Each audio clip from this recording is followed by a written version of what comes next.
Hello everyone, today we are going to learn basic Ansys Spaceclaim tutorial how to use joke. So I will create jokes by using the annotation tools. You can click here, this option leader, and then you can click on drawing area. You can move the cursor into the object like this. Release to apply.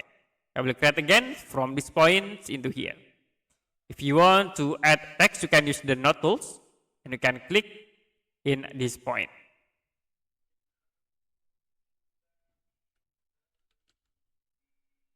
Another option, you also can add for the joke point. You can click these jokes, right click, and then you can choose add joke point. So you can add joke like into this point.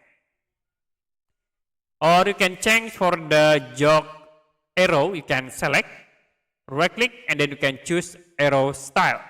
Like I will choose these options to change the arrow style. Okay, that's it for a basic Ansys Spaceclaim tutorial, how to use joke. If you have any question about tutorial, you can comment below this video.